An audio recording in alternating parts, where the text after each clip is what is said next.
All right, who wants to? I was gonna say, who wants to be the first? Hello. Who wants to be the first? Hello. Apparently, it was Jack. It was. Jack beat us. It was me. I surged ahead, even as Rocco was politely inquiring who should traipse upon the field of hellos for. Listen, whoever said New Yorkers weren't freaking polite? It's too early to curse right now. Give me a sec. Give it a few minutes. I don't know. Well, I'm trying to go and be all like cordial and shit. And here's this guy coming in, waltzing around. What, Jack? Why are you so excited? Did something happen? Rocco, two things. One, I'm bringing the New York energy because I'm sitting on the ground floor hotel room in a midtown Manhattan apartment. So I've already barricaded my door. I'm in the war zone. So that's why I'm 100% channeling the New York energy for you. And two, it might be my day in the sun. We're chatting a bit about the results of our most recent GT, the ASL slow roll, Lost in the Woods Grand Tournament. But despite everything, bringing my very interesting mad cow list, I somehow managed to traipse my way to the end at a 5-0. So we're talking about my journey today, I think, my friends. Thank God, because I got actually lost in the woods and only went 2-3. So let's go with you, bud. I got lost in the woods on buys. Also, I was the main TO, so all that fun. You were QBing it. You were taking ones for the team when people had an issue or dropped or greatly appreciate that. Yeah, it was. As always, wonderful. I'm what we call le ringer. Dun, dun, dun. There needs to be some kind of Bond music. It didn't work. My bit didn't work. It's okay. You have the ability to edit that in as our main mixer. That's true. That's right. I can do that. Save this. But will I? No, don't. It's funny. Indeed. Well, dear listeners, we'll definitely bring in a journey and we'll talk a bit about my fun experiences, both with the list and how I had different games if it ended up in this result. But for a reminder for anyone who hasn't caught kind of the initial episode, the preambles of what this is, we do run ITC, RTTs and now a GT, through the channel for Patreons. And they're a real fun way to play friendly but very competitive games, across the country. Generally, across the various clubs and everything, we have pretty big participants and big hitters who come on in. And it's fun because it's meant to be somewhat respectful for the timetable of folks who can't kind of get out to a full weekend event as easily. You can make a game happen on a reasonable timetable with someone in the tournament. Then a week and a half, you get around and you progress one way or another, and we get done that way. Yep. That being said, like, subscribe, join our Patreon to get access to those tournaments. I did the thing. I did the thing right away. I got subtle it. Plug. I'm wearing our hat too, the Bonds Not Gods hat. So we're representing right now, people. We got it. We did. I see that on your head. You're doing good. Yeah, so we actually have nice merch. It's really cool. It's not just the shorts, okay? Everyone knows us for our comfortable shorts. That is indeed true. We have other 100% stuff. it. So we had this tournament, and it was really cool. We had some real heavy hitters from East Coast and West Coast. Oh yeah. I mean, we had 23 or 24 people to go around, so a reasonable size for like any GT. But we had Dylan in there, we had Mason in there. We had yourself, Sean. Mr. Tacoma. Yep, Sean. We had Ben Moley. Wicked Dicey people. We had Corsair people. We had Dimensional Cascade. People. Shout out the OGs. A lot of sharks. People are doing 4-1s on the regular everywhere. A lot of people going to Worlds. And we all beat the snot out of each other. Yeah, pretty violent setup. Good Lord. Well, except for me, I sat on the sidelines after my first two games, and it was glorious because I'm the bye guy. But we love bye representation. It's true. Right? It's true. We're here for it. Indeed. So, tell me a bit. Tell our dear listeners. Hi, dear listeners. Listen to my sonorous voice here, dear listeners.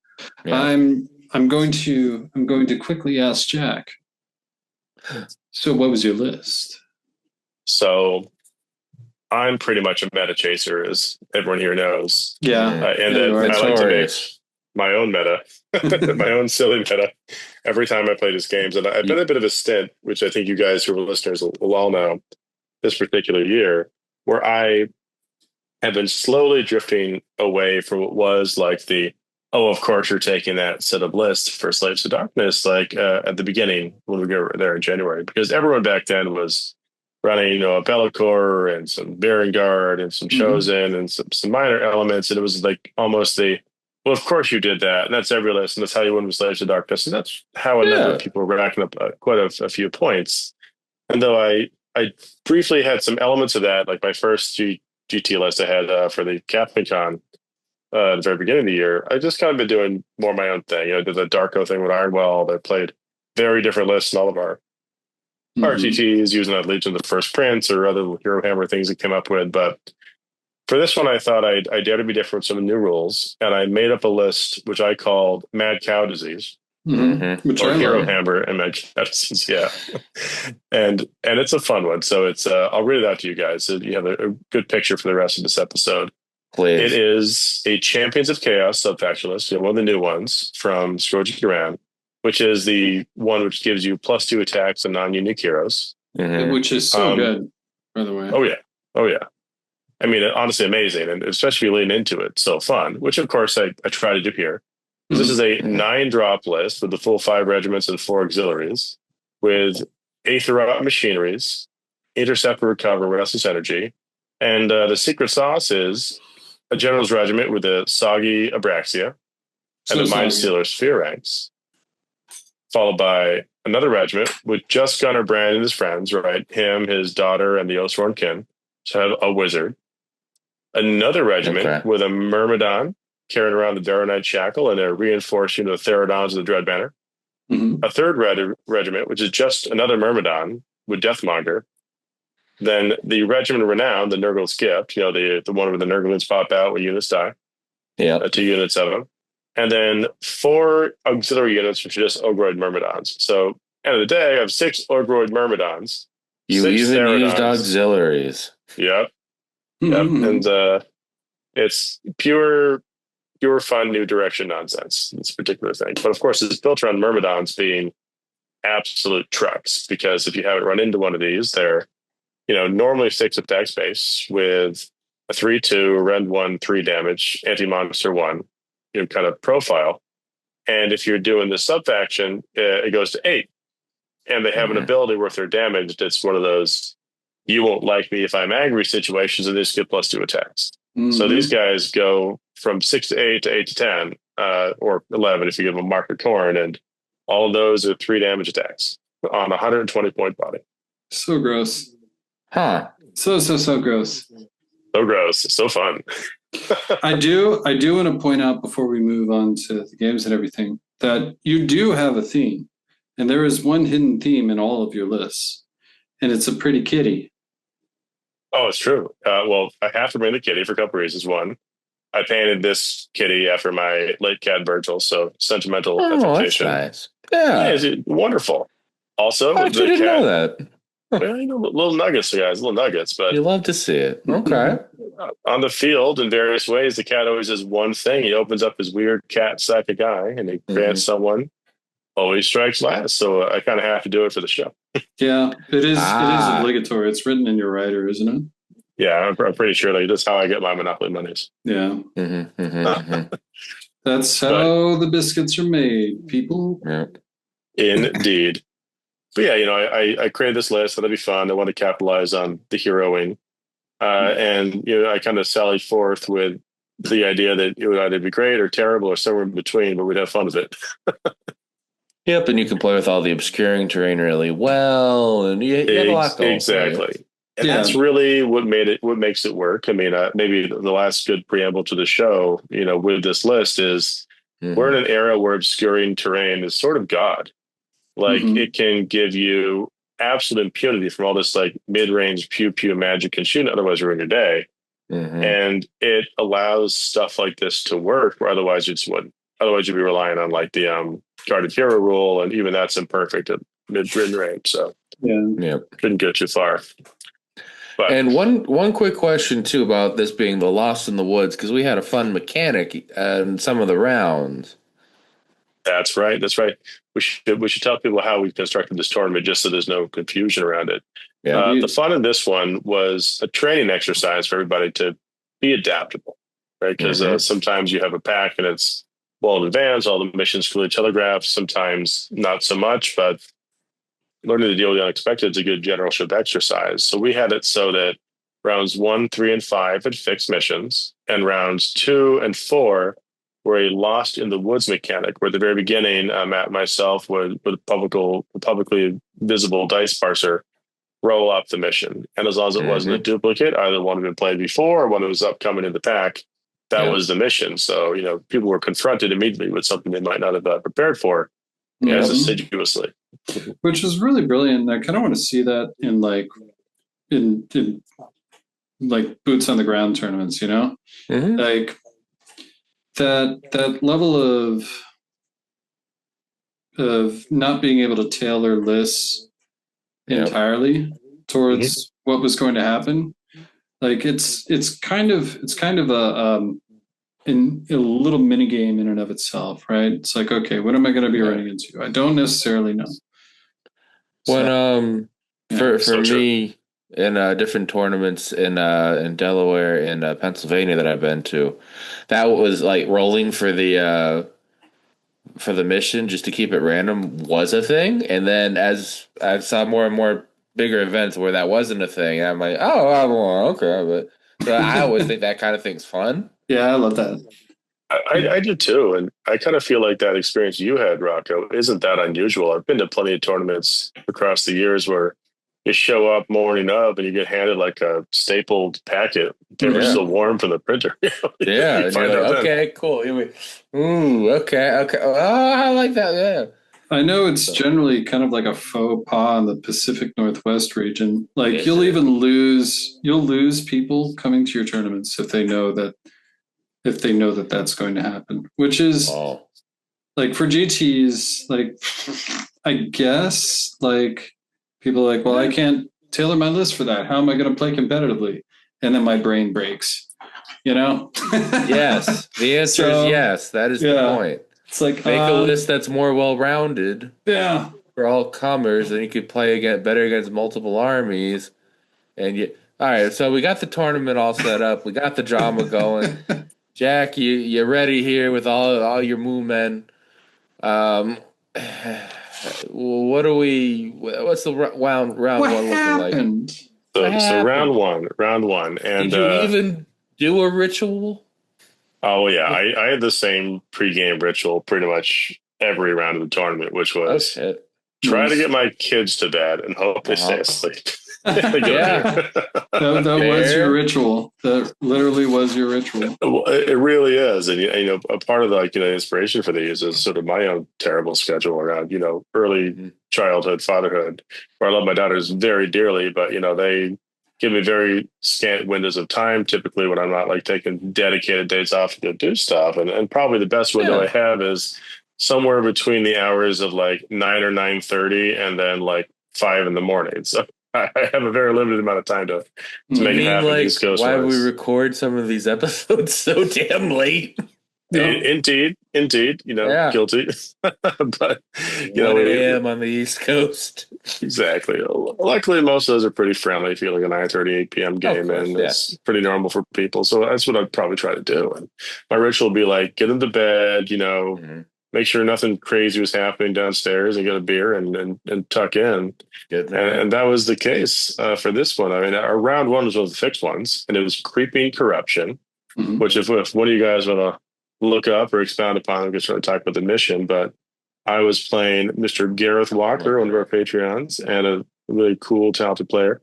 And he was playing the Skaven. So first moment into all of this, I'm playing some Skaven. And this was a extremely fun game, but also like a crazy nail biter of one because, Gareth is playing a very cool list he come up with, which was taking advantage of all of the great shit, I'll put it this way, that came out with the soggy updates for Skaven. And it was frankly pretty terrifying. It actually had some elements that the cow list was perfectly imperfectly equipped to deal with. I'll put it that way. Imperfectly perfect, huh? Exactly. So let me first just kind of describe the list, and we'll kind of talk to the gambit again. Too mission specific, unless you guys want to pull up the battle map. I do have the mission. I can talk about it real quick. Perfect. You talk about it real quick. Okay, so it's 6 objectives. Territories go up halfway through the board lengthwise. It's a hold 1, hold 2, hold more. The underdog. You pick an objective you control and one other objective, whether you control it or not. Draw a line between the centers of those objectives, then choose propagation or corruption. Propagation add 1 to casting, banishment rolls, enchanting rolls for each unit that it crosses, or corruption inflict D3 mortal wounds on each unit. Boom. Yep. And because it's the center of the objective to the center of the objective, you can honestly sometimes you just get lined up perfectly, and sometimes it's like nothing could be hit anyway. But because you can play the angles around it, you could try to set it up so that you get that plus to casting, and really, if you need to get a spell off or some prayers off, it can help. I know in my game personally, we were mortal wound dinging each other left and right. I didn't even have a caster in my list for this. I essentially was like Leroy Jenkins myself across the table for this mission. This one is interesting because it doesn't present an immediate problem. So like it's actually really easy to catch your opponent off guard if they're not thinking about it, right? Oh yeah. So it's an interesting mission. I like that it's not like insanely like over the top. But fun one. Yeah. I mean, it definitely doesn't have one of those like incredibly game breaking mechanics. I mean, if you line someone up with a triple D3 wounds, you can sometimes do some work, but it's still kind of funny getting the angles on that will actually do a lot for you. And sometimes, depending on your army, it can either mean very little or the world. I mean, it's going to be like a D3 kills your character or something like that. Yeah, or you set up a unit there and then you make them think that you're not going to do it. And then you just do it and take the hit while they have all of their stuff on the line. Yeah. Oh, yeah. And this also is a battle plan where the objectives are pretty spread out across the whole board. So, to have an army that can go wide is really nice. Mm-hmm. But Jack, what happened for you against the Brood Horrors? Well, this one was it was a pretty wild game for a couple of reasons. First of all, it was a very fun nail biter game. We had an amazing time. And the second part, we actually had to spread it off across 2 nights because in the middle of our game, my child woke up and started screaming. So we had to save state and return to it, which was not ideal, but worked out just fine. Gareth is a lovely person, by the way. He really is. I appreciate him, immensely. And it was such a fun time, just like us going through the entire experience together with it, because there was some zany stuff which happened in this game. And like I said, the list he brought is pure chaos, scheme, and energy in like the best way. Oh, so did we walk through the list? Not yet. I got to describe it. So the quick TLDR is he brought the Noxious Prayers, put the Lore of Ruin, of course, has the Aether Machineries too. He brought the Restless Energy and Mastered Paths. And here's what he's rolling around with. He's got the Soggy Grey Seer on the Screaming Bell. Mm-hmm. He's got a regular unit of Clan Rats. He's got 3 units of the Soggy Brood Terror across 2 different regiments. Yeah. He's got 2 little units of Giselles, just like a discrete 3-path. Another unit of Clan Rats, and he's got the Vermin Lord Deceiver with the combination of Foul Hide and Scurry Away. Mm-hmm. And just Foul Hide, Scurry Away is just like shiver inducing for me at this point with this particular model. It's so brutal. Yeah. It's like, the situations where you need a very specific tech card to counter something. If you don't, you just generally get rolled. Yeah. This model can do that single-handedly to combat armies who don't have any kind of shooting or magic to deal with them, because he's a Vermin Lord Deceiver, so he kind of goes in where he wants. He's a big fighting threat monster and has his Ninja Star with good movement anyway, but Yeah. But with Scurry Away, he has this ability to kind of a 3-up, just scoot away out of combat. Yeah. If he doesn't like the combat. He self-yeets. He self-yeets. But he has another yeet. He has 2 yeets. He has a 3-up yeet for that. And he's a 4-up poof yeet that goes along with being a Vermalord Deceiver, where if you are in combat with him, he doesn't like that. He rolls a 4-up, and he can teleport up to 13 inches away just to be in combat with something else. So it can be like, a different unit he wants to kill, or maybe he has a better matchup with, or he can tag and seal the objective with you from. Or it can even be the same unit that will definitely kill him on the outside, and then he rolls a 3 if and runs away anyway. So it doesn't matter. Like, slippery as anything. And to kind of sidestep into a little side plot here. That's also really good for setting up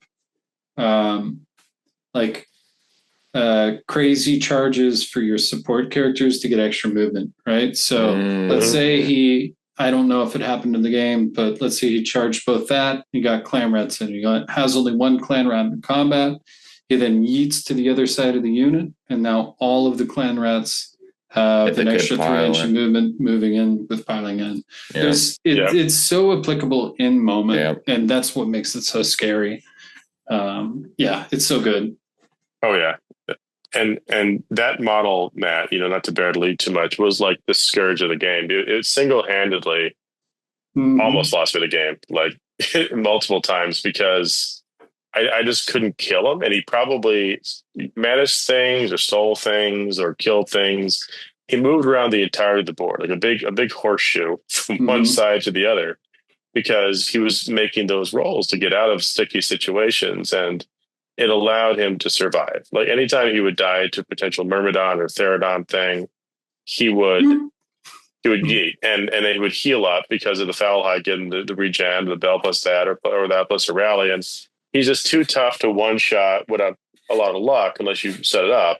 But if you set it up, he can scurry away. I mean, probably the most significant moment in our early games, he started in the upper right-hand corner of the board where he was facing off against the Therodons and those things. And this whole game, I was making incredibly close use of the obscuring terrain. Like, you have to imagine all my Therodons, my Myrmidons are hunkering in forests, and you got to go in there to get them. And you can't shoot them without the crazy flamethrowers up the Scourge of Quran, Rude Terrors, or the Jezzails. But I'm there and I'm close enough to fight you or charge or menace you, and that was a lot of our dynamic. So we'd have to come in after me with like these Rude Terrors to do things. And the one exception to that sort of standoffy dynamic, was that particular Deceiver where he went in. And I actually managed to bubble wrap him, so he needed to make a 4-up or just die. The Therodons and the Myrmidon and the cat. Of course, I made a 4-up and he teleported away to another Myrmidon. Then he rolled a 3-up and he jetted away, and that's why he was alive with 2 wounds. To continue his reign of terror, almost immediately back up to full, but. At the end of the day, and not to belabor it too much, we had this really fun back and forth where, I was trying to get my intercepts off of these Brood Terrors, the Bell, and it was a little bit difficult because Deceiver is the third target, and all these points are locked up in hard to kill stuff. But the very, very killy Myrmidons were doing their stuff. They were eliminating clan rats or killing Brood Terrors. They were holding the line. When they would die occasionally, their guts would rupture and some Nergalings would pop up, and that would stop in advance. But it was a situation where I'd gotten a slim advantage, but I just wasn't able to get a lot in the way of my tactics throughout much of the game because I just was down my Abraxas because I misplayed her a bit early on and she got killed because she wasn't able to do her power through to kill some of the shooting units the way we thought she was going to. It was like she got stuck there because one of the Myrmidons whiffed on all of his fan rat killing duties. Damn Myrmidons. Oh my God, yeah. Like, should have been an easy one for him, but such as it is. I think he failed like a 4-inch charge and a 2 or something in another reroll. But, she died a bit too quickly. So she didn't have quite the menacing oomph that she normally provides. So it came down at the end of the game to me actually killing one of the Giron Brood Terrors with one of the Myrmidons who had given the Marcus Slaanesh to kind of run over and help the Therodons who've been holding the line on my back objective, like finish it off. and that made the difference to get me the win. And nail biter of a game, real fun time. I think we both had, but it was managed to, by the skin of my teeth, move on to round 2 after this. Before the round 2, did he? I swear I saw it, or maybe I just love his models so much, his conversions. Did he digitize the rat cube? So in the game? Oh no, I don't. There's actual rat cube. I don't think I've seen this. Did Gareth actually make a rat cube? Gareth makes rat cubes, and they're my favorite conversions. So he has cubes saved, and he will like kind of splice it with he uses the regular models on TTS, but he will because I played him around 5. This is why I know. He'll like pop in a cube and then make his rat look like it's part of the cube. Like he'll size it up and didn't do that. Gotcha. So that's fun. So just to let you, dear listeners, in on the rat cube knowledge, Gareth has these amazing cubes made of flesh with like a little rat face and a little rat tail and sometimes some rat feet. And he has a ton of them, and they're my most favorite, like disturbing, fleshy, crazy, totally thing you would see in a Chaos Army kind of model. They're so good, and I just can't get enough of them. Cubes of them. Anyways, so that was a good hard fought win. Oh yeah, it's down to the wire. Big nail biter of it. But of course, the show went on, and we hit our first of the multiple, like X Factor question mark rounds, which was a loss in the wood round 2. We had to roll up, which one it's going to be. And I'm just pulling it up right now because my own memory is failing. But we rolled it up, and I think we had, was it not Passing Seasons? That's the other one. This is. You're definitely really prepared. Best prep. We've prepped such so incredible our prep. own tournament. We've kind of forgot. Well, it's kind of fun, right? Because it is random. And I remember pros and cons to this format, which we're always trying to refine, is it takes a long time to run these. It does. It was not like yesterday that we got this one done. No.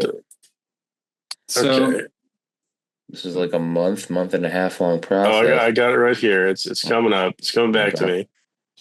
So I'm looking in here. Slowly. All right. Slowly. Where was it? Of course, my internet's not showing anything, so give it a moment. Yeah. So trying to find my own like post. Okay. Here we go. All right. Oh yeah. All I have to do is search through that. Well, search through our round 2 was drum roll.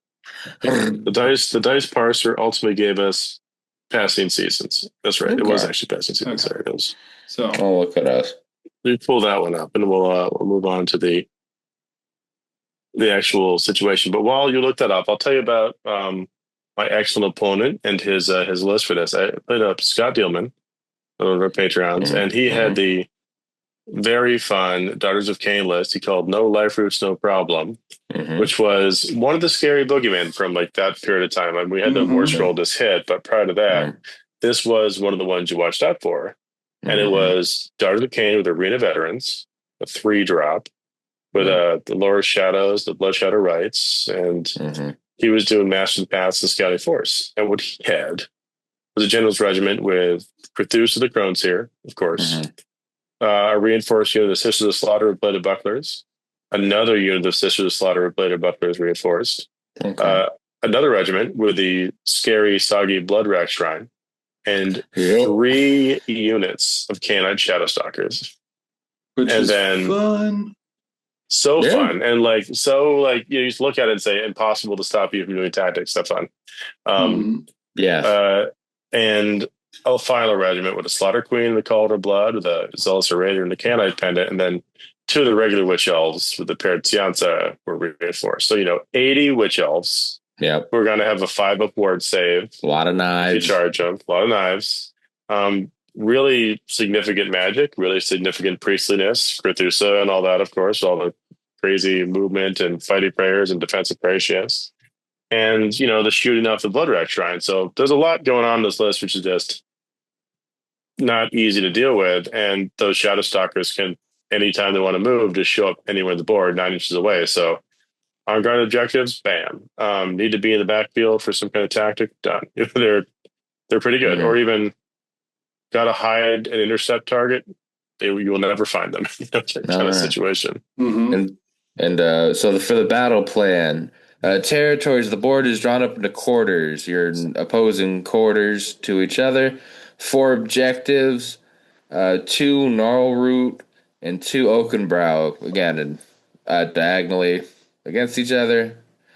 What happens is in battle rounds 1, 3, and 5, score 5 victory points for each Gnarl Root objective you control, and battle rounds 2 and 4, 5 points for each Oakenbrow.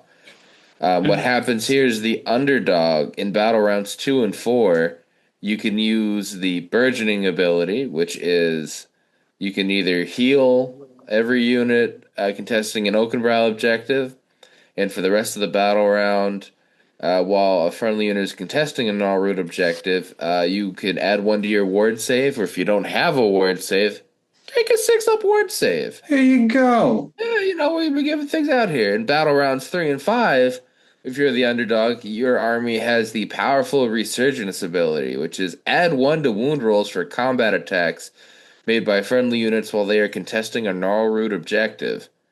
So you're more defensive, and with the burgeoning, you're extra +1 to wound, which on elves can be a lot because a lot of them just wound on 4s now. Jack, you're looking a little like you got to go through some shit here. Yeah, squishy times. Oh, yeah. It was, well, I'll say it was some of the shit, but in a fun way. What really characterized this is I knew he was going to explode out any direction he wanted to. So I started off kind of making a couple mini castles, try to be able to kind of move things around the board.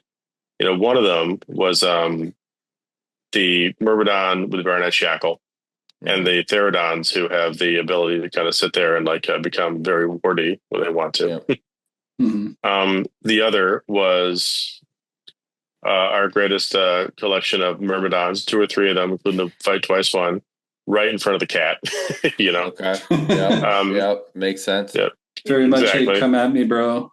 And on the left side, is the cat still a monster? He is a monster. So he's real awkward. He's 10 wounds. He's targetable as a 5-up save. Pretty fast. But his abilities has to be within 6 inches of something to do anything. And of course, he can't hide in the behind a twig and a berry like all the other things in the list can, which is problematic for him if it's going to make a difference. But I try to be clever. I set things up so that Braxy and another Myrmidon or 2 were anchoring the stuff always around. By the way, with this list, the undergrowth to try to take advantage of those protections the models can. So all my objectives were covered, but I was going to be just a skosh outside the shooting threat range of that shrine, to begin with. I couldn't get full protection from it. So ended up being a situation where I think Scott actually took first turn, and then he kind of came at me. He juiced up a unit of Sisters of Slaughter to 20. Yep. Of the 20, and he gave him all the buffs, so they're going to be doing tons of damage. And he gave him a Zoot and a Scoot using the prayers. I forget exactly which one gave it to him, but the ability maybe you run a charge. He they get an extra D6 movement or whatever. Yeah, they go fast. Yeah, super fast. So again, I'd be very careful to set aside of the shooting threat ranges, but he did run this unit of Sisters of Slaughter right up into 3 Myrmidons. And then it was kind of this moment where he hard charged them, and it was if he did well with this, he was going to kill 2 or 3 Myrmidons, and the game would probably be over. But I had the ability to roll a dice because of the cat, because this was the setup where they weren't the ones with the 5-up save, or 5-up ward save or the 4-up save, the Therodons. They're the ones that need to kill first because of the boatload of attacks coming in. I just had to roll a 2-up. Can I beat their control score of 1 with the cat's ability? They have always strikes last. I did not roll a 1, and so the Myrmidons killed every model. Yeah, so, and it's worth noting that matchup. that's Myrmidon's specialty right there, right? So like, Yeah.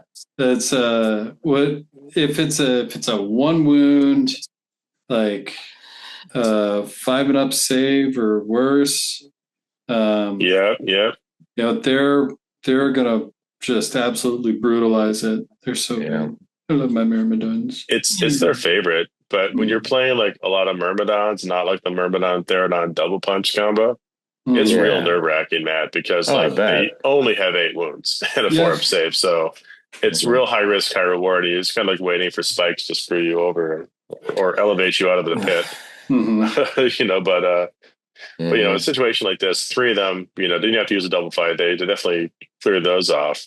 Okay. And it gave me the position to kind of like, with my turn, go forth and try to capitalize on that a bit. And so it's a bit of a mixed bag across the board. Like, Abraxia did her work over the course of the game, but she basically spent much of it sitting in the left-hand quadrant fighting witch elves and shadow stalkers and just doing her best to not die, even as they tried to get at her.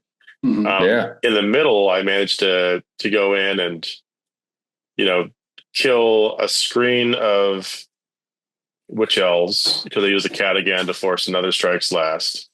And I think I used Singri to go in and kind of do like the Sons of Anarchy thing where she like spreads her arms wide to soak up all the overshoots from the Blood Rack Shrine. So all it had is 6 to hit her and couldn't hurt any of the squishy heroes. Okay. Failed to do that. And then the Myrmidons came in and I managed to activate a double fight. So I killed the screen and then I killed the Blood Rack Shrine behind it. Wow. So at that point, who needs chosen? Who needs chosen? And there was some definite back and forth, but I also lucked out in that he moved Prathusa up to do something. And I got in there on her with a Myrmidon and a spawning unit of I think Nurglings that came off of one of the Therodons he was able to kill, or the Myrmidons was able to kill. So I was able to kind of like kill her before the respawn, and then ultimately kind of he just had too few pieces left, but they were very killy, and I was able to wipe up the Blood Rack Shrine too. I don't know if the Sister of the Slaughter Shrine. Yeah. And, go ahead. Yeah, I was just going to say, so it ended up being kind of his 3 units of Shadow Stalkers playing Keep Away, and the rest of it was history at the end of that particular game. There you go. Like, Cthulhu dies so quickly if she gets caught out in the open. Yeah. Oh, yeah. I mean, so incredible as a model and as an effective priest, but also great as a demon prince if you just paint her slightly different too. Like, that's true. Yeah, that model is just gorgeous, and anything that needs wings or a harpy type of aesthetic is You know what somebody could do? They could do an Oni style like paint job and get like they could even use like the masks for the blood sisters. With the whips. Blood stalkers. That's a good shout. Yeah. Like you could totally do some really cool stuff with that. Yeah. And they're amazing. Like, I mean, the harpy aesthetic plus that could be very cool. All right. Yeah. So nice. So good round. Hard fought sounds like, but also that kitty city. Kitty coming in clutch. I mean, hot damn kitty. I was happy. I was happy with his perfect performance. I mean, it was one of those things where he's in the list because you can't chain activate a bunch of heroes, and you don't want to have him get picked off in a situation like that. And hey, he did his work. So I'll be happy about that. There you go. Done. And if someone did target the cat, they left all of your damage dealing stuff alone. That's true. And there were definitely cases where it was getting pot shot of that. Oftentimes in that situation, it would eventually die, but it would take a lot of heat and it would survive longer than people would think it would for one reason or another. Just enough wounds. It has just enough wounds where you have to dedicate stuff to it, Oh, yeah. Well, I guess that brought us to round 3. The end of the traditional first day, where I had a chance to play the excellent Sean Cushing, a friend, a local player from around here. And And Sean's like a real killer. Like he's the nicest guy, but he just goes to GTs and cleans up at them. 4-1s or does better, and just really really good at all of that, but with such a smile on his face. And this time he was bringing a very cool Heat Nuts of Slanesh list, which you guys know is near and dear to my heart. But he's one of those one you take the terrifying because he took a theme and he brought it to the ultimate, like conclusion, and you really kind of love to see that. Yeah, he put all the cocaine in that list. He put all of the coke in that list. He went full Slanesh. Yeah. It's literally in a trough that all of those different like fiends and fiend variants are drinking from. But yeah, I mean, it was a 2-drop, so pretty fast. Typical Lord of Extravagance and Manifestations of Depravity, but he also took Intercept and Recover and Master the Path. So he wants to come kill your heroes and do all the things. And it's all gas. Regiment 1, Shalaxi Hellbane. Yep. And 2 units of reinforced Slickblade Seekers. So right there, you're talking 20 Slickblade Seekers on 4 wounds, I think, right? Each, and a lot of potential damage that they have to get euphoric and get some spells off to maximize that. Then he had another regiment with the Shard's Figure of Slanesh, taking the old Trinity Voice Box and Slubby Warlord. A big unit of Blissbarb Archers, as one does. Then a small unit of Soggy Fiendbloods and Sigvald.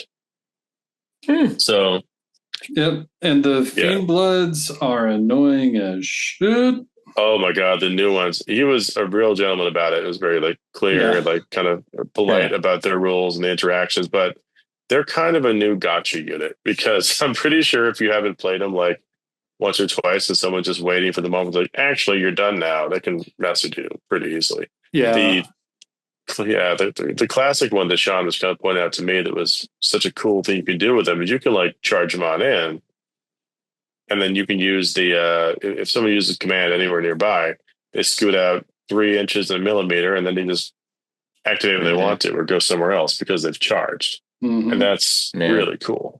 Yeah, I was his speed bump on the path to you for the second game. And what a freaking gentleman, Sean. He even like halted and was like, are you sure you want to do that? Because the rules for that unit, you can gotcha yourself. You can literally gotcha yourself just playing against it. He's like, are you sure you want to do that? I was like, no. Kill me. Or I think we ended up rolling a dice for it. But it was one of those things where it's like, oh my goodness, now I know why everybody loves this. Yeah, super cool, right? I mean, I'm glad they're finally good. I'm a painted a unit myself in my case, and it's just one that back when I was playing a lot more Heat Knights, they did not have a place in the way they do now.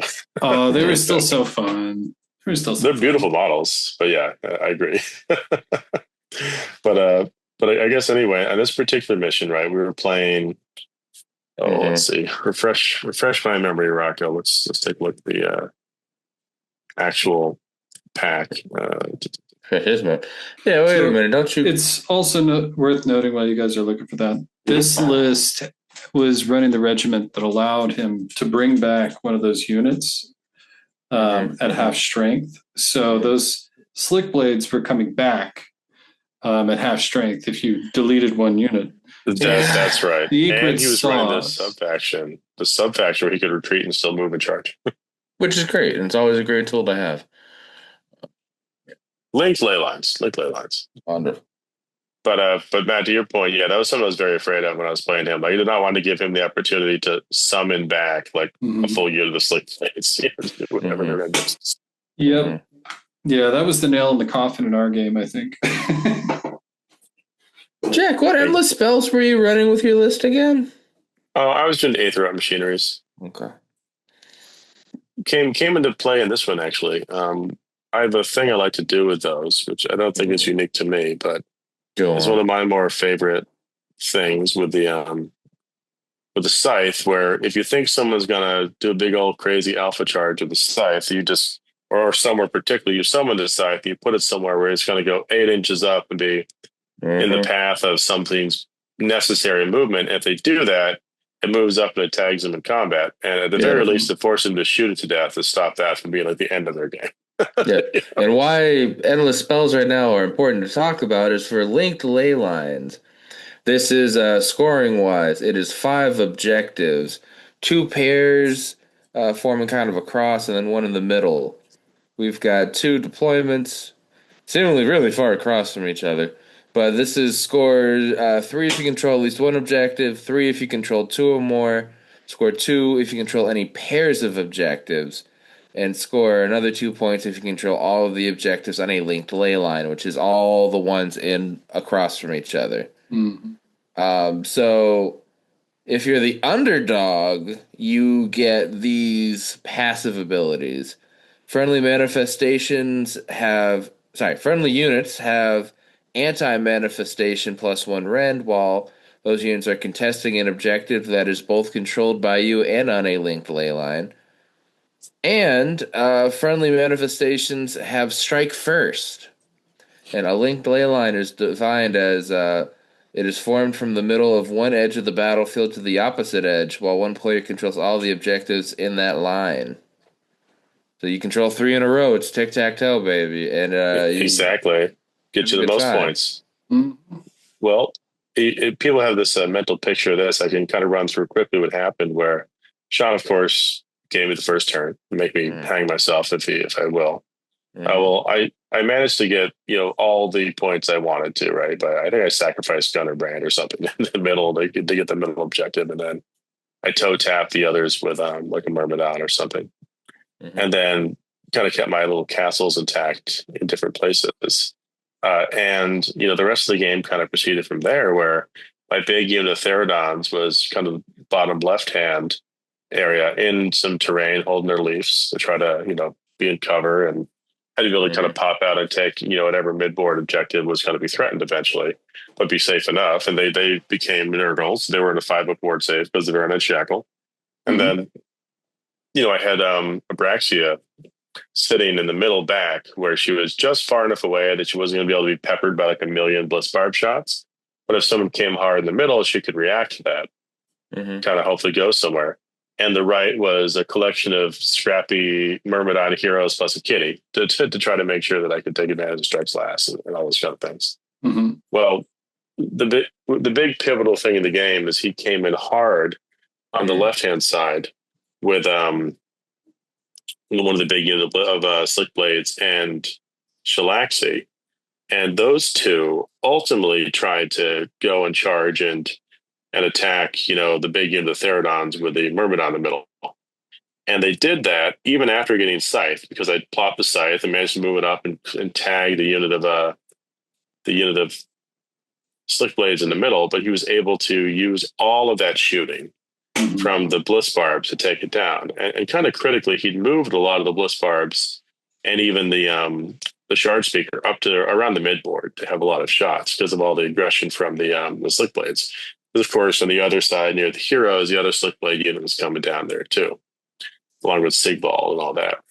But I was able to, when he charged in with the Slick Blades and with Shalaxi to the kind of defended unit, I was able to countercharge with Abraxia and then get her into the Bliss Barbs from that. That's great. So Bliss Barbs are all of a sudden now on the summoning block to take up that kind of mental power. Oh, absolutely. But it was even crazier, you might imagine, Matt, because of how the charges happened across these 3 different fronts, because, Sean's list was all gas. I'd managed to tag, I'm pretty sure, both units of Slick Blades at opposite ends and the Bliss Barbs with the base from Abraxia in the middle. So I was actually kind of pinning them in a weird way, even as they were trying to fight other stuff.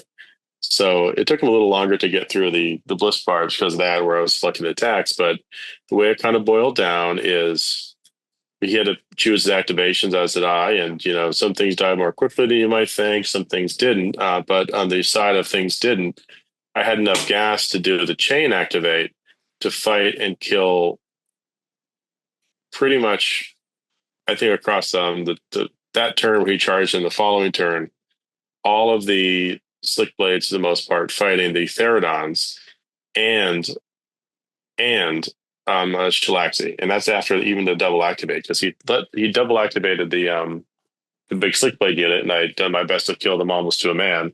Whether that and finished off Shalaxi in the following activation of my turn. So it was a crazy thing. Bird. Yeah. Damn. And what hurt being gone, the Myrmidon he'd ignored still had the objective in the middle, and I was able to come over and help Abraxia and the Nurglings, which had been summoned off of a different Theranon's or Myrmidon's death, I should say, go kill the Shard Speaker. So there wasn't going to be any resummon of units.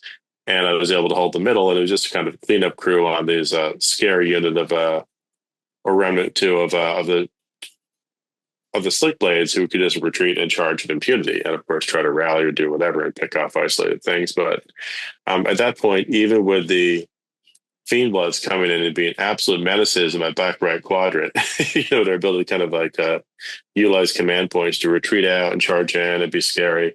It still wasn't enough, and I was able to, take that one pretty handily. So, Sean and I had our virtual handshake at the end of the game, but it was a real fun one. And I hadn't seen this particular list played this way before, and I was very excited about it. Yeah. I mean, the list was brutal. Like I said, he took that into me right before you. I love that it's all gas list, and suddenly you're like, hold on, I bought these brakes for you. Just use these, please.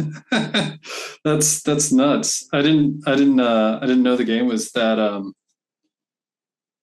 I don't want to say heavy-handed, but that brutal.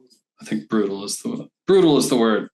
Yeah. Oh yeah. I mean, it was brutal, and Sean's a great player, so I kind of knew he was going to use all these different opportunities. Well, he did, but I was just kind of a little prepared for it because I've obviously been a big Hidden Knights player, historically. So I was like, okay, they can come at me a lot, and this list really wants to do that. We'll see how he plays it, but I'm not going to give him easy targets. And luckily, they yielded some things. I think I'd have been a bit more afraid if he kept the Blitz Barbs more conservatively in the backfield, because that would be like a killing zone, no man's land to go deal with that. But when they're on the mid board, they could be dealt with as a problem. It really helps simplify the board. Yeah. Yeah, for sure. Well, that's rad. Yeah, this was a fun one. So that brought us to after all of that, round 4, kind of progressing through that. It was cyclic shifts. So before I talk about this one, Rocco, you be my Vandal Light. What is cyclic shifts for our dear listeners? Wasn't it Grasping Thorns, or is that round 5 I'm thinking of? That's round 5. This was cyclic shifts for round 4. Shifts. All right. Well, Jack, cycling shifts is a very narrow, long deployment zone. We have 6 objectives. It honestly plays like Battle for the Pass, where you're going almost diagonally lengthwise across the board, where each player has a home objective, and there's 2 pairs of objectives in no man's land, functionally. You hold... Well, it's a score 5 after 2 points if you hold 1, score 3 if you control 2 or more objectives, score 2 if you controlled more than your opponent. If you are the underdog, once per battle round, you get the Unpredictable Evolution ability, which is pick a pair of objectives, the ones functionally in no man's land. The target objectives are no longer controlled by either player if they ever were, and they cannot be controlled this battle round. Which is really fun. It is really fun. And also the terrain map for this too is very heavy terrain in the middle. It can be a real big barn burner here of trying to fight for positioning. A little scary, especially because of where the places of power are going to turn things into obscuring or whatever, and as well as the just general power of that particular ability, because if you have this many objectives, you can shut off those particular 2. If the game state just happens to have turned where you don't have those particular objectives you need, it can flip an entire game. With that alone. Yep, and every place of power is in true no man's land, so you're not doing this top of one to be cute about it. You gotta run in there and get to work. It takes a lot of planning to use this one, or to pull off a lot of the techniques that you want to really, really take it over. I think you're right. It's one of those where if we could rank all the missions in this particular GHB in terms of like straightforward to maybe a little asymmetrical. Gotcha. You got to practice them. This is on the more practice them side. It's not the craziest version of it, but it's definitely not nothing. Yeah. So, great way this to learn brings your us army's weakness. seriously. So this brings us to a pretty interesting part of the tournament, and that's something, Matt, I know we wanted to kind of talk through as part of the whole journey with this. Maybe a good kind of example of these sorts of things happening in the wild for everyone else out there. But I kind of had a part 1 and a part 2 to round 4, such Indeed. as it was. Yeah, you did. Indeed. So part 1, is my initial opponent, and this fellow. I had to play kind of a tough time, real early in the morning for me, but we got going, and we're kind of going through the game. And without delving into any extreme level of detail, though, I'll let Matt, kind of go into whatever anecdotals he wants to sum it up. It was one that was progressing, and my opponent was playing very, very well, but just a lot of sketchy moments, checks on rules and things that needed to be kind of addressed to make sure things were going correctly, maybe like reminders on something that was not seemingly right, or, kind of like a correction on a thing that, maybe had been decided one way or declared one way, and it seemingly was, being described another, a couple minutes later. But we made our way through our game, and it was fine enough, except we got to the very, very end of it, and it was a real nail biter, like down to the absolute wire. And, my opponent kind of made a move right at the very end where, for the game, he had the opportunity to potentially power through and maybe move a model onto an objective to steal it, to win by a point if he got that. But, in the moment, this is, final 11th hour part of the game, he kind of just did that and moved his models before I had a chance to activate, my models, who he'd failed to kill to get an intercept target, which would have been a game in that situation. And my moving those models would have precluded him from being able to do that at all if I just, consolidated them into the right position, and would have potentially, even not been far enough anyway if we're measured very close. So you just kind of like moved him quickly onto that thing. And in the heat of the moment, we're looking at it, we're kind of talking about it, either run to work or something. But, we raised it later as a, hey, look, this was kind of a thing we didn't address properly, but this was the whole game, and this didn't really allow us to have our natural conclusion. And it got a little interesting from there, which is a situation that I think people have encountered before in tournaments. And, I did the thing where, I said, hey, let's have a chat with Matt about it, because this is a weird situation. We should figure out the best way to resolve this to make sure we proceed as we should. And kind of the rest is history. But Matt, I'll let you take it away from here in your perspective as a TO in this one. Yeah, so this is an interesting one. I think this is the first that we've run into on our TTS tournaments. And the thing here that I think all of us really wanted to look at, and especially me, was are we being fair? And so, listen to both of the explanations, asked for screenshots, because with TTS you can actually do that, which is something you don't get the benefit of doing unless you're watching a table. Which makes it a lot easier to call this stuff out. So we get the screenshots. Screenshots look pretty hairy. The first thing that I think I had to look at was were the order of operations followed, and was your opponent watching, right? So again, because I'm not there, I have to make a call. So I want to try and make the best informed decision that I can. So I ask each of their opponents, or their previous opponents. And it turns out that this had been a thing that had happened for the previous victories that they had, because they were kind of on their way. It was probably going to be you or them, which made this even more important to kind of ensure. And after asking each of their previous opponents, and then asking their previous opponents from the other tournaments, because they've been on all of the tournaments that we've done, this, this really brought up something that kind of bugs me. And it's personally as a TO and just personally as a player, right? There's no need to win a game. You don't need to win the game at all costs. And it was very clear that this person was changing dice, rolling without confirming, changing rules, and this had been a habit, apparently. So, reaching out to people that I know well within the tournament, and then talking to others that I don't know as well who had played them. We had to take a step back and say, is this somebody that we want in our community?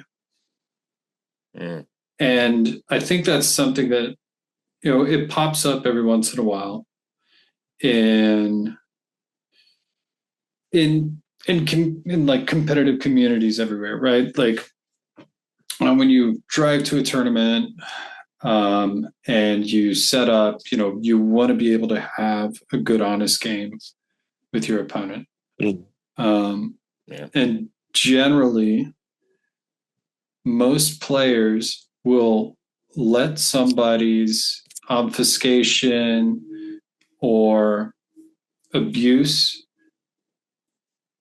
which is essentially what I'm going to call it. It's just abuse of somebody else's time and money and really just goodwill.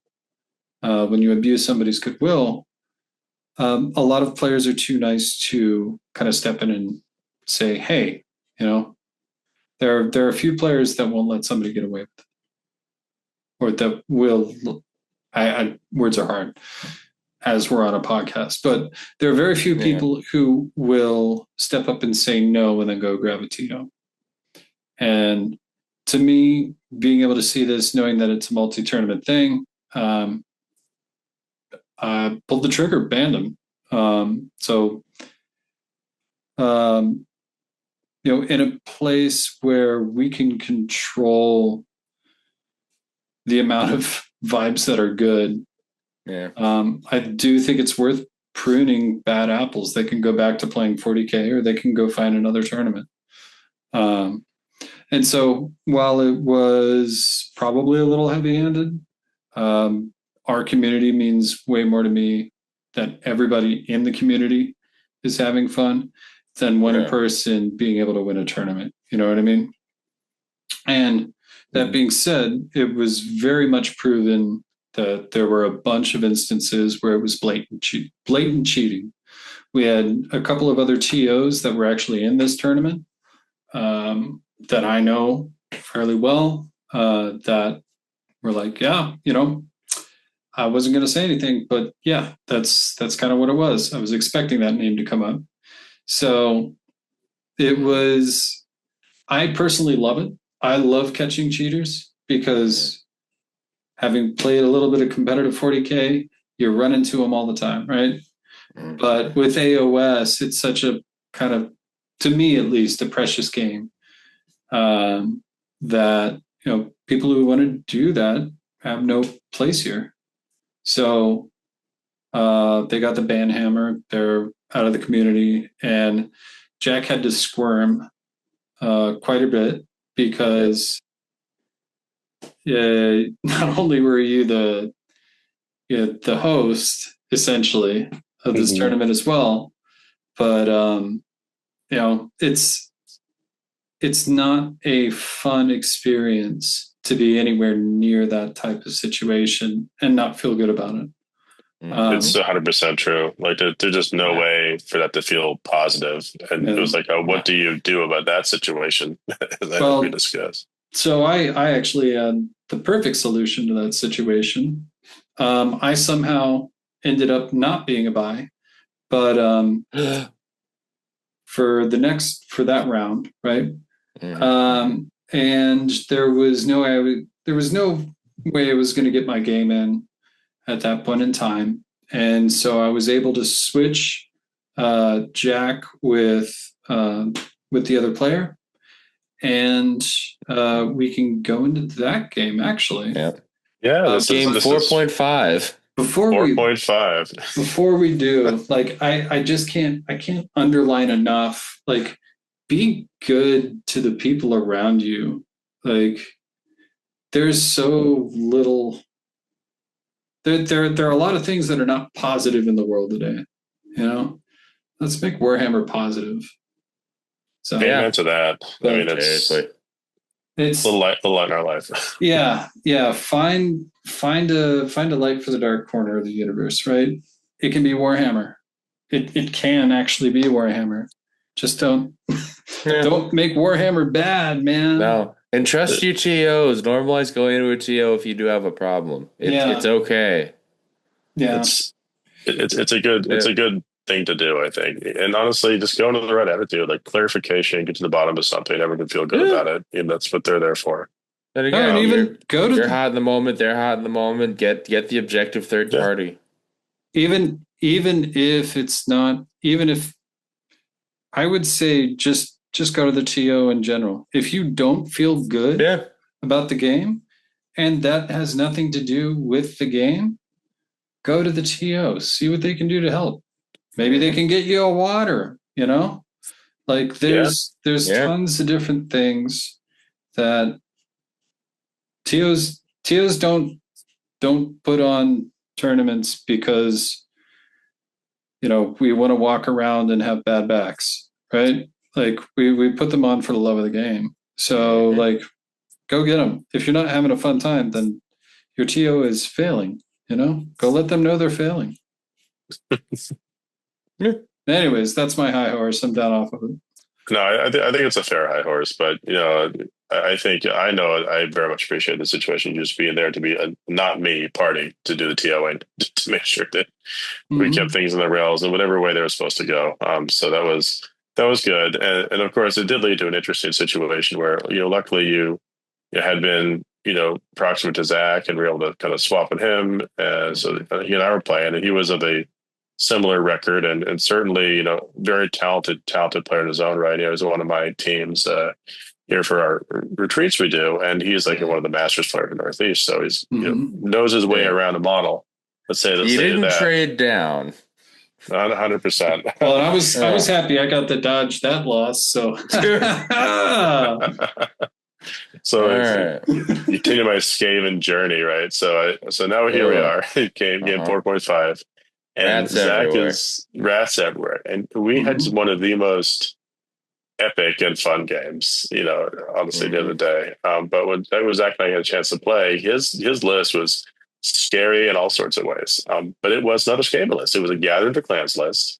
Again, the very prevalent big old Bell was hanging out there. He had, you know, for that particular Bell as the general, the Flesh Meddler. Then he had 2 units of 10 Night Runners, a unit of 20 Night Runners, a unit of 6 Rad Ogres. Then he had a Deathmaster with 2 more units of 10 Night Runners. And to round all this fun stuff out, Plague Priest on Plague Furnace for the Warpstone Charm and a unit of 40 Plague Mics. So I remember us covering this list in the list review. Yeah, his list was speaking my love language for rats, at least. It's great. I mean, I will say, having played against it and kind of riffed on it with Zach, it is so fun to play it, but it's also kind of terrifying because those Night Runners can kind of be anywhere. They have so much shooting. They can all pump out mortals depending on what they do. And there's just no way to be particularly certain it's going to go your way if you expose yourself to that. And I'm sure a lot of people to their chagrin have been melted by that before they get hit by the Rat Ogres, flamethrowers, or whatever.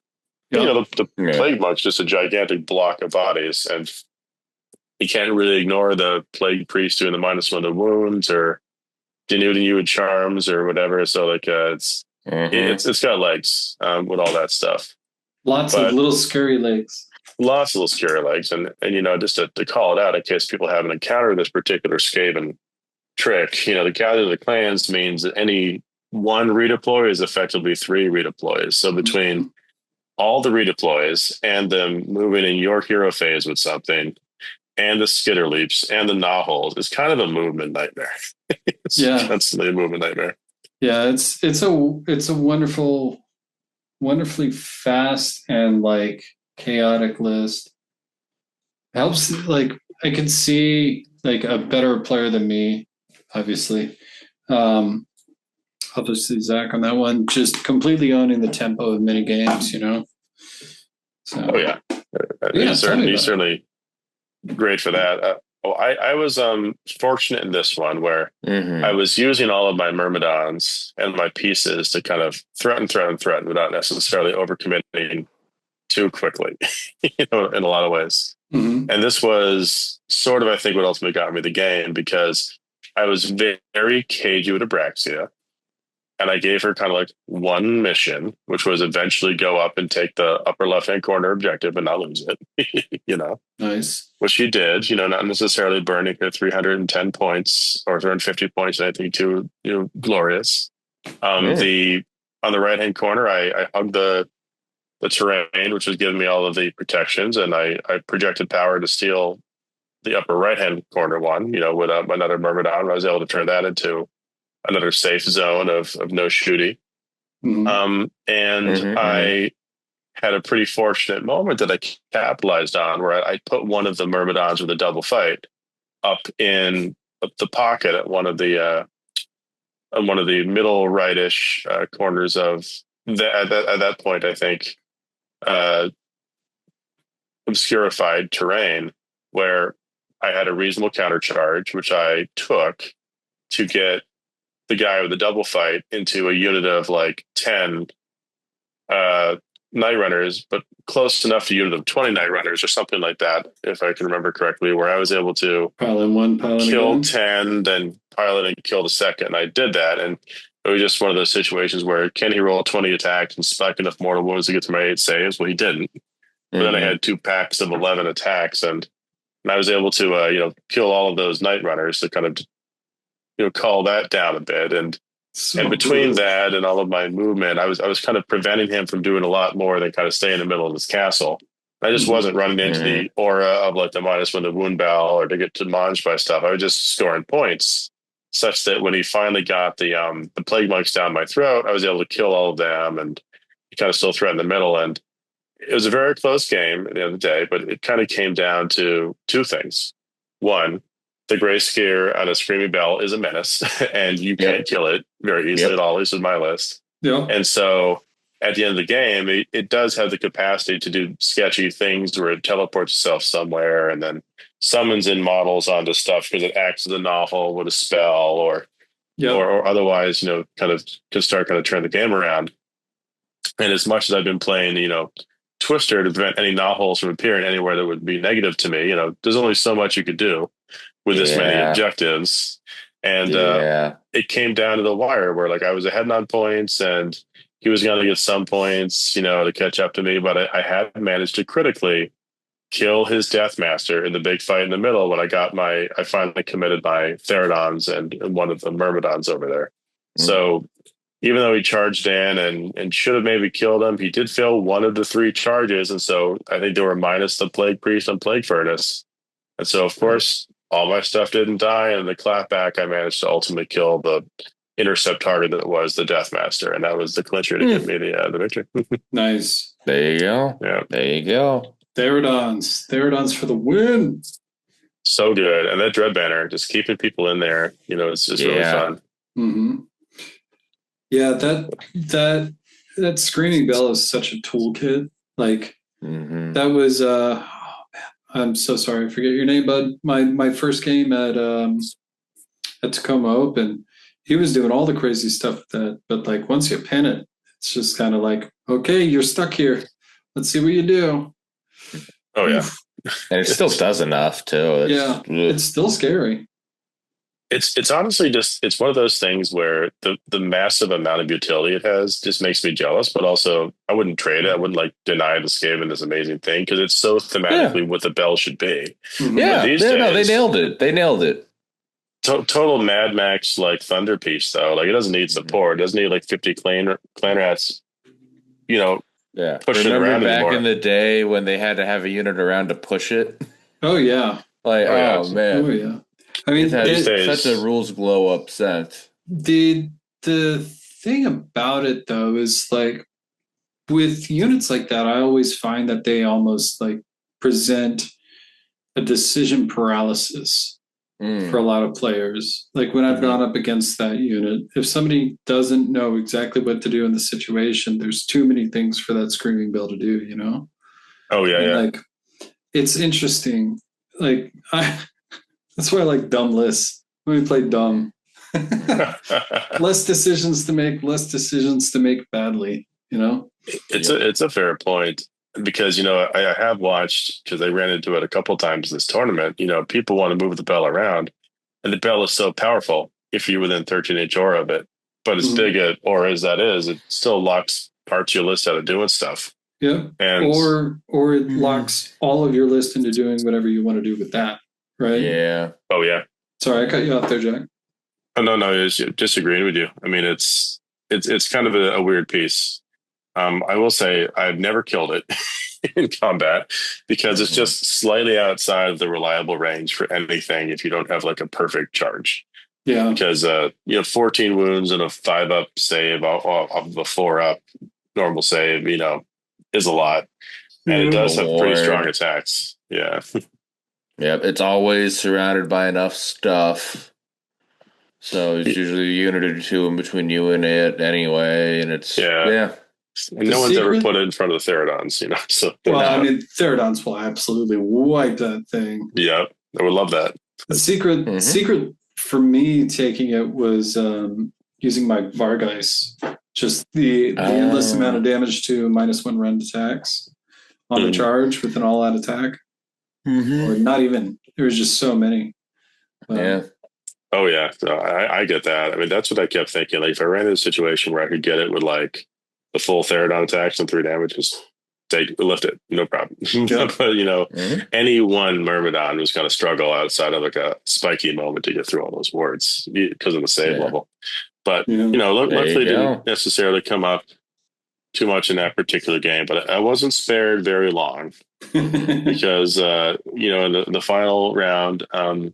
It was kind of funny. I don't know exactly how the default pairings work, because of course we're using the default ITC standard for this one, but I'm pretty sure it does a random in bracket game. And if you're paired down in bracket, it just randomizes you within that bracket. So at the time we went into round 5, I was the only 4-0, but there were a whole bunch of 3-1s.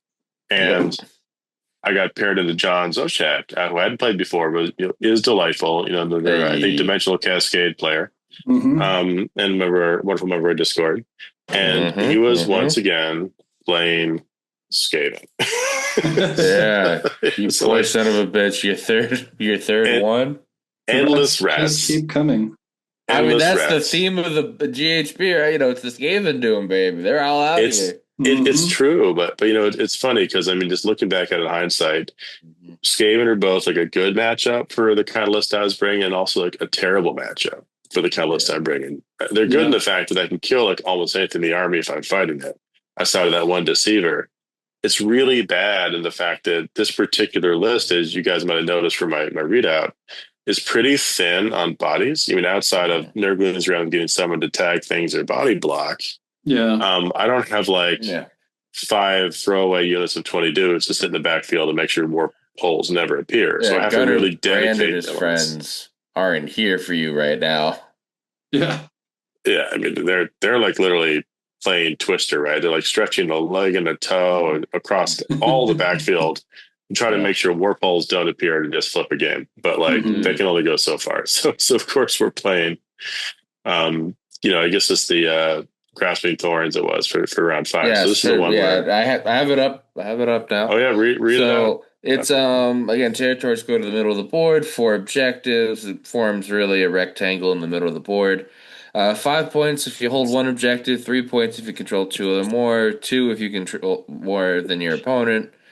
To get you to the 10. The big twist on this is if you're the underdog, you can use the Carnivorous Flora ability. You pick an objective to be grasping, and what you do is you roll a dice for each unit contesting that objective. On a 3+, every model in that unit that is within the control zone of the objective is entangled. And what that means is they must stay within... Yeah, they ain't moving. They ain't doing shit. The models have to stay within the control zone of the objective for the rest of that battle round.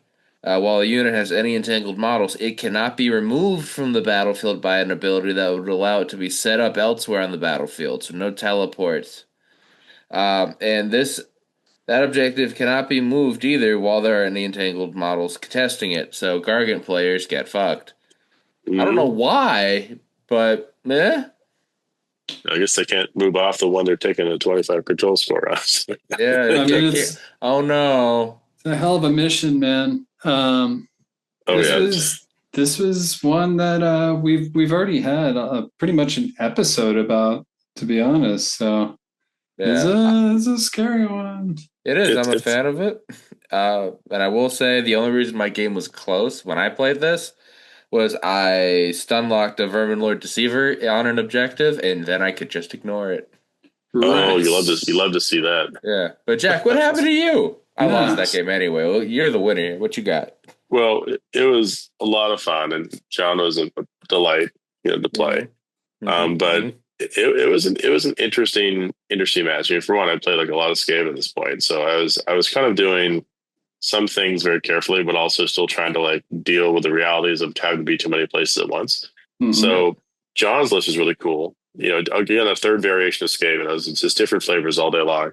The only common theme is a damn bell. This soggy bell. Yeah. Still a soggy bell. So of course the damn thing has the Warpstone charm. But this one is a more aggressive bell. It was short tempered, which is like the aura +1 to charge and run, which is actually really awesome with the bell. Yeah. Skittle eat that dumb thing anywhere, then get an 8-inch charge, and it can kill a lot of things. So that's great. Write that down. Write that down. Right. Yeah, it's scary. Because you could pair that with cogs too to re-roll that charge. Yeah, absolutely could. Ooh. Absolutely could. Yeah, you can do a lot of really fun stuff. Yeah. I keep going, Jack. I'll shut up. This one ended up being like a really interesting game. But for his list, just to make sure everyone gets a clear picture, John was bringing all Skyr, right? So he had like the or a lot of Skyr, the Warp Cog convocation, where you can kind of make the Skyr stuff better. He had, after that wonderful soggy bell with the Warpstone charm and short tempered, he had one unit of min-size Acolyte Globadiers, so they're throwing the poison globes, 2 wounds each. Reinforced Rat Ogres, 2 units of min-size Jezzails, then another regiment with a Deathmaster and a Clan Rats and a min-size unit of Night Runners. And then another regiment with a Grey Seer, an Acolyte Globadiers unit, which is reinforced, a Clan Rat unit, and a reinforced unit of Doom players. So I don't think it's necessarily a list you see like everywhere, but it was pretty fun. It had a lot of good toolkit in it, for sure. I'm going to ask John about that list. That is a wacky list. I love the Globadiers. And they're like deceptively more staying power than you think because they went up to 2 wounds each instead of 1. So like, that's really interesting. Anyways, tell me about it. Well, it was really interesting to play, and definitely had sort of like that cat and mouse game feeling where things I would leave out and exposed were in very real risk of really dying, right? So like I kind of had to have all of those Myrmidons and the Therodons that matter kind of always in cover, with me just accepting that the Kitty and the Abraxas were never going to be that safe, but Globadiers, no doubt about it, will melt you, right? Because they have those D3 damage shots they throw, so you really can't take any of that for granted. Yeah. You add in the Jezzails and the Rat Ogres, like there's a lot to be concerned about. But with this one, it was very much a cagey game because his 2 battle tactics were Scouting Force, Intercept, and Recover.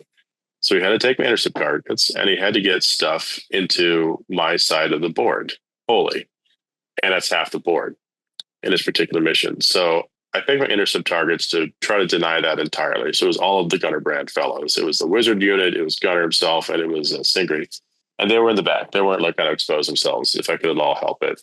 And then the rest of the army was hugging terrain and sitting on stuff to try to prevent him from ever being able to get stuff into my side of the board and to start scouting. So I was trying to go for the full-on tactic redeploy. tactic denial. Nice. And my goal was really to get Abraxas to do just one thing the whole game before she died, which is run up and flip one of his 2 objectives to get a more once, and to start Restless Energy. Nice. Yeah. Anything else is going to be a total bonus. It's just, and I love how Abraxia has been like this. I'm going to go all the way over there and half of these. That's pretty great. Well, it's funny because in the game, prior to this, where I managed to win against Zach, I mean, her whole job was be too tough to shift, where he was able to try to last minute shift in some plague monks on an objective I was on, but they were not going to be able to deny a 3-inch counter charge or kill the giant toughie. So it was that was the difference, and that's all she really has to do sometimes. Be that one other you have to go really deal with a threat, and there's not a lot of stuff that can easily deal with her. Yeah. But, in this particular game, it just sort of played out interestingly. I'll say that I kind of misplayed her a little bit. And I was feeling kind of zonked that day, just coming back from a trip, in Maine. But it was, it was one where I'd overthought myself a little bit over how to position a Myrmidon and her to go in to kill a unit of clan rats, a unit of 5 Globadiers to get to objective behind them, which was, potentially, very alluring for all the stuff I wanted to do, which just had some 3 Giselles on it. And so if I could just have positioned her right, then I'd use her Hoth ability or used, where she gets to kind of do a romp rap for 2d6 or killed stuff and powered through right. I could have done that easily. But I somehow managed to kind of get greedy and put her in the middle near clan rats so that she could hypothetically consolidate into fight and tag the big unit of the Globadiers, which is kind of exposed to her, or the clan rats, or the small unit of Globadiers that were fighting the Myrmidon, sorry. Yeah. And as much as I'm sure our listeners are having a hard time getting a visual of this, the TLDR on it is I managed to failed to charge with her, so I had to go into the unit that I didn't want to go into. And then having done this positioning, activated with the Myrmidon first to try to kill the clan rats, so she could use her movement to go up and grab the objective that way. But he whiffed on the clan rats entirely, leaving the clan rats able to bubble wrap her so that she could only kill all the clan rats and not be able to power through away. So at the end of the day, I hadn't killed the 5 Globadiers. I hadn't taken the objective. She'd killed 1 unit of clan rats and was sitting completely exposed, all the shooting in the army. So, oof. Sorry, yeah, so it was her own fault / my fault, but she died. But I had been doing a very good job beyond that of following my plan to a T and really hugging all the stuff and doing all the things. So I kept that going. I just kept trying to get the rolls to make more and more of the terrain obscure so I could hug it. And ultimately it came down to me getting into another fight with another intercept target, which was the another one of the Death Masters, and killing that Death Master with one of the Myrmidons, to kind of get ahead in points and hold on to it. Even though we ultimately shift objectives, this one came down to a somewhat luck blessed victory for me just by a few points. It didn't look as close as it was on the table, but even having killed tons of Globadiers and tons of things and mauled rat ogres, I just been keeping away from sales for the most part until I'd killed each of them almost down to a man by doing sort of very inspired Nurgle summoning off of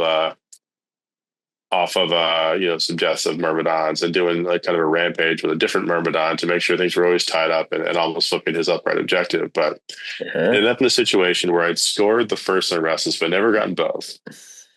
And I think I got 1 or 2 of the intercept targets, between maybe one of the intercept targets by efforts, but maybe not 2, because I think it was the Bell and the Gracier was never going to get my way. And what John needed to do was kill one of my intercept targets, to be able to clinch the game. If he was able to then go and the final turn also get the second of scouting. And it would have been given it to him by a point or something like that. And to do that, he needed to kill like one of these exposed units, and I just couldn't get them away fast enough. And the gunner was far enough away, but because all the Myrmidons had died at that point, I wasn't going to be able to fully stop this. Like, and no matter what I did, I almost had like mental paralysis at the end of the game, trying to figure it out. But I ultimately made a decision after the indulgence for him, just to let me think through it.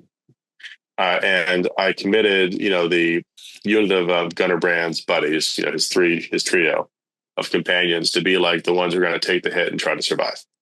And I did counter summon in like a cogs. I tried to make it as awkward as possible for him to get at me, but it was a situation where they had to stay on the objective they weren't going to control, because it was the only place that was going to keep them safe from all the shooting. And he had the ability to do like red ogre shots and Giselle shots or whatever.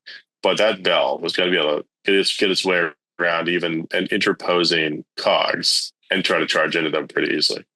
That was going to happen. But I summoned the cogs and hoped it was going to give me like, the -1 to hit, and that'd be something else. Well, he managed to shoot the cogs to death using all of his firepower down to the last shot.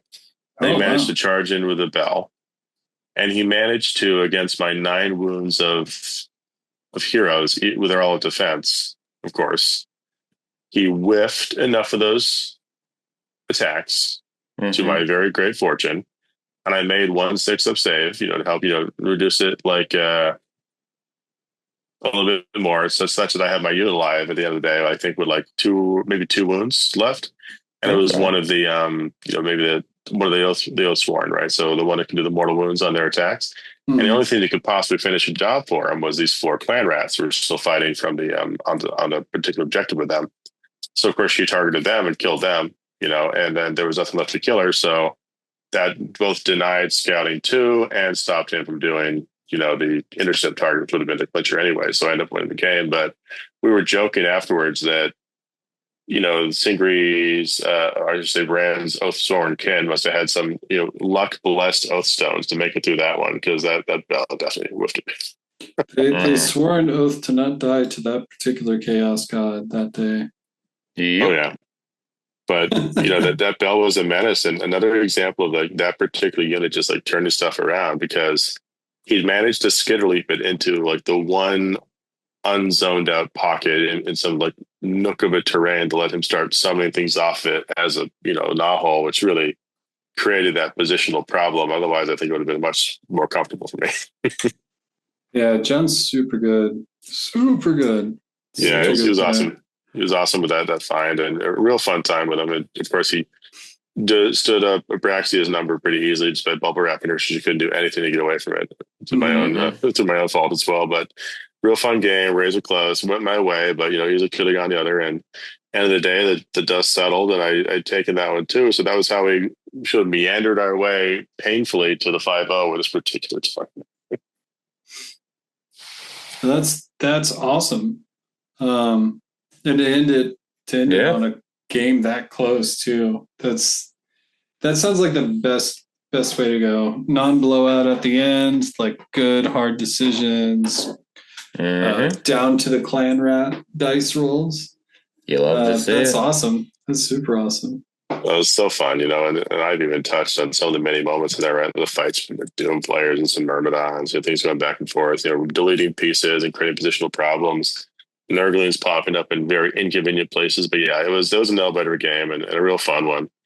But an interesting run. I think we had a lot of different personalities, a lot of different like lists representing this particular GT, and it was a good way for us to kick this format off and so to see how it can go. Yeah. So any takeaways from it? Any units that were your standouts outside of the kitty, obviously kitties? Yeah, kitties. I'd say there were a couple. For this particular list, the Myrmidon. The Myrmidon has to be like kind of the MVP because it's all built around them, and they can just do such surprising work when they're sitting in the woods and even just being a menace because their damage potential is so through the roof. But I would say literally like the most fun thing when it goes off. But probably the sneaky MVPs would be the Nurglings, and would actually be gunner brand, because everything else had a very defined role. Like, Abraxas going off and sealing objectives or doing some fighting stuff. Myrmidon's killing things. The Therodon's being like the actual central unit hammer when you needed it. Yeah. But none of that would have worked if I didn't have flex units to like zone stuff out or take objectives or set up things or activate places of power. And only Gunner's Regiment gives you that level of like efficiency plus a wizard, because I think it's like 210 or 200 points now. And it gives you the wizard plus 2 other functional pieces, which can all do those things. And otherwise, we're too thin on the ground. Yeah. And they're just like, they're responsive, right? So responsive. I'm into a shooting armor. Oh, I guess I'm just gonna go and throw my horsey out there. Or, like they're such a like weird little toolkit that's way more survivable than they seem. It's true. Nothing's super flashy, but it is all there. I mean, that series ability you were describing there is probably the best. Like being able to say, oh, you have this crazy, stand and shoot or whatever. I'm going to make sure that you can't kill my vulnerable piece. Here she is. Roll 6s or she's still there. It's a wonderful, wonderful thing. But and it's critical hits from only shooting from her, right? Exactly. Only 6 ever hit her with a shooting, which makes it sort of good against a lot of things, especially when there's that high damage potential. Criticals? Just 6s. I don't think they say criticals. Okay. Cool. That's awesome. Oh yeah. So if I was going to run into her in a tournament with my Daughters of Cain shoot list, I'd be getting her on 5s. She'd go down. Boom. That's right. Apparently not. Damn. Mm-hmm. Yeah. Well, she only 4 wounds, so it's funny because even 1 or 2 get through no matter what it is. It daily does for her anyway, but it's still a worthy sacrifice. And she's on a cavalry model, so she has a 10-inch movement. Often let her sneak ahead of a Myrmidon or something else. But even with that, just being said, the Nurglings, I know we said it months ago. We were talking about how good this regiment renown is, but it's not always the flashiest.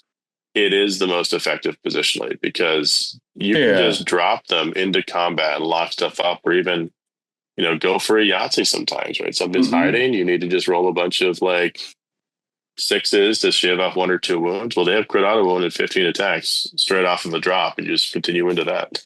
Yeah. It's a great list and great showing. Even killing all the rats. So on that note, though, I think in our next tournament, somebody's going to knock Jack off his high Myrmidon horse or his brand horse. Would it just be the brands? Because they're the brands, right? Yeah, the brands is like the Brady Bunch, but more sinister with those songs, I guess. So the Brandy Bunch. The Brandy Bunch. So we got to get. We got to get like a little.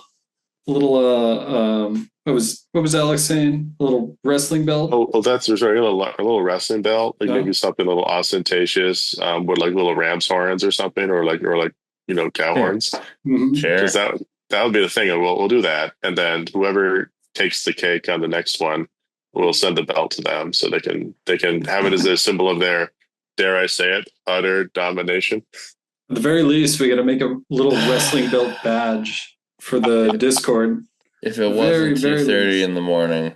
I hope that joke hits real good when they're listening to it. That's all I'm hoping for, Jack. I want a global cringe. Get a cow pun in the comments.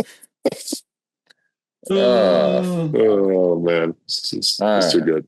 Yes. I think we beefed it. Oh, I'll allow it. No. We gotta move on. I should have cut in this one a bit. On that note, I think we have come to a good place. It's a place. It's a place that we've come to. This is true. Welcome back to an honorary Always Strikes Late episode. You know what? We got used to shooting at midnight on the East Coast for you at 9 whatever. Here, no, not anymore, motherfucker. Super late. Uh-huh. Well, hell yeah! I think it's time then. Indeed, it's the last word so fight. late. We could get Miles on this at this point. Waking up now. Yeah. Miles to go before we sleep. Miles to go before we sleep. Hello, everybody. It is Rocco, your boy, coming at you once again with another Always Strikes Last promo. That's right. Ring that bell. Leave a like, a subscribe. On whatever platform you're listening to us on, be it YouTube, be it Podbean, whatever you got these days, so you can keep up to date. Don't forget, we have a Patreon if you want to, give us a thank you for all the stuff we put out. That gets you into our member-exclusive Discord. And if you want to be an even bigger supporter, we've got a merch store.